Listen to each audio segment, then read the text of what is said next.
నల్గొండ జిల్లాలో BRS party MLA అభ్యర్థులు ఓటమికి కారణం కేవలం నోటి దురుసు, అడ్డగోలు వ్యాఖ్యలు, అడ్డగోలుగా మాట్లాడడం, ప్రజలతోటి మమేకం అవ్వకపోవడం, ఇవన్నీ బీఆర్ఎస్ ఎమ్మెల్యే అభ్యర్థుల ఓటమికి కారణం. ఒక నియోజకవర్గంలోనేమో నేనేసిన రోడ్ల మీద నడవద్దంటారు, మరో నియోజకవర్గంలోనేమో మీ అంతు చూస్తా, మీ సంగతి చెప్తా, తొక్కి సంపుతా, గుద్ది సంపుతా, మరో నియోజకవర్గంలోనేమో మీ ఊరికి కరెంట్ కట్ చేస్తాం, లేదంటే మీ ఊరికి రోడ్లు వేయం. ఈ విధంగా లేదు అంటేనేమో అనేక సెటిల్మెంట్లు, దందాలు, పెళ్ళమ్మగుడు పంచాయతీలో కూడా ఎమ్మెల్యేలే ఉంటూరు. సో వీటన్నిటిని ప్రజలన్నీ బాగా గమనించారు. గత 10 సంవత్సరాలుగా తెలంగాణ రాష్ట్రం ఏర్పడిన తర్వాత నీళ్లు, నిధులు, నియామకాల విషయాన్ని పక్కన పెడితే దందాలు, సెటిల్మెంట్లు, పంచాయతీలు, పోలీస్ స్టేషన్లో దందాలు, లేదంటే ప్రతి చిన్న కేసు, ఇంట్లో భార్యాభర్తల కేసు కూడా ఎమ్మెల్యే దగ్గరకు వచ్చి చెప్పుకోవాలంటే ప్రజలు పడ్డ ఇబ్బందులు అన్నింటినీ కాదు. అందుకే ఉమ్మడి నల్గొండ జిల్లా వ్యాప్తంగా ఒక్క సూర్యాపేట మినహాయిస్తే దాదాపు 11 నియోజకవర్గాల్లో చిత్తుగా ఓడిపోయిన పరిస్థితి లేటెస్ట్గా మనం చూసినాం. నిన్న మొన్న జరిగిన ఎన్నికల్లో ఎన్నెన్నో అంచనాలు వేసుకురు అభ్యర్థులు, బీఆర్ఎస్ అభ్యర్థులు. మేము చేసిన అభివృద్ధి ఎప్పుడు ఎవరు చేయలేదు, వాస్తవమే కొంత అభివృద్ధి జరిగింది కాదంటలే, కానీ మీ వ్యవహార శైలి నచ్చక ప్రజలు మిమ్మల్ని ఇంటికి పంపించిన పరిస్థితి ఉంది. ఇప్పుడు అంతర్మదనంలో పడ్డారు. ఎందుకు ఏమీ లేదు, అభివృద్ధి చేసిరు, నిధులు వచ్చినాయి.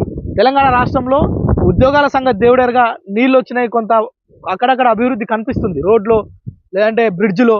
హైదరాబాద్లో చూస్తే ఫ్లైఓవర్స్, ఏదో ఒక అంశంలో కొంత అభివృద్ధి కనిపిస్తుంది. కానీ ప్రజలు ఎప్పుడైనా అభివృద్ధితో పాటు తమతో మాట్లాడే వైఖరిని కోరుకుంటారు, ప్రేమగా పలకరించే మాటలు కోరుకుంటారు, ఆప్యాయత కోరుకుంటారు. ప్రస్తుత పాలనలో ఇవన్నీ తక్కువైనాయి. ఏ నియోజకవర్గ ఎమ్మెల్యే చూడు అడ్డగోలుగా మాట్లాడడం, ప్రజలు ఇంటికి పోతే సారనాలే, లేదంటేనేమో అంటే లేకపోతే వంగొంగి దండం పెట్టాలి, పొరపాటున అన్నానో ఇంకేదో అంటే అన్నానా నేను సార్ని అని చెప్పుకోవడం, ఇట్లాంటి సంఘటనలు కోకొల్లలు ప్రతి నియోజకవర్గంలో ఉన్నాయి. అందుకే తెలంగాణ రాష్ట్ర వ్యాప్తంగా 69 స్థానాల్లో బంపర్ మెజారిటీ తోటి కాంగ్రెస్ అభ్యర్థులను గెలిపించారు. అట్ ద సేమ్ టైం కొంత బీజేపీ పుంజుకుంది అనుకోండి, అది వేరే విషయం. మొత్తానికి మాత్రం ఎమ్మెల్యేల నోటి దురుసు, వాళ్ళ అహంకారం వీటన్నిటికీ నిదర్శనం. ఒక్కొక్కరికి కనీసం మెజారిటీకి వచ్చిన ఓట్లు కూడా పడకపోవడం సిగ్గుచేటు. నిజంగా 100 కోట్లు ఖర్చు పెట్టి అభివృద్ధి చేసినప్పుడు ప్రజలు వారికి ఓటు వేయాల్సి ఉండే, కానీ అభివృద్ధిని పక్కకు పెట్టిరు. కేవలం ఎమ్మెల్యేల వైఖరిని మాత్రమే దృష్టిలో పెట్టుకొని ఓటింగ్ సరళి మాత్రం జరిగిందని చెప్పొచ్చు. ఉమ్మడి జిల్లాలోని బీఆర్ఎస్ ప్రజాప్రతినిధులు ఇప్పటికైనా బుద్ధి తెచ్చుకోవాల్సిన అవసరం ఉంది. అరే, ఈ పదవులు శాశ్వతం కాదు, ప్రజలు ఓటు హక్కుతోటి తమకున్న ఏకైక వజ్రాయుధం.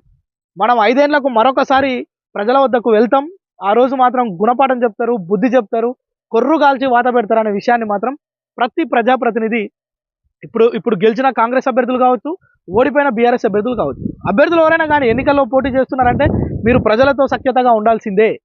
ఈ విషయాన్ని గమనంలో ఉంచుకుంటే కనుక రాబో రోజుల్లో కొంత ఈ ర్యాప్ అనేది మెయింటైన్ చేస్తే కొంత మార్పులు జరిగే అవకాశం కూడా ఉంటుంది.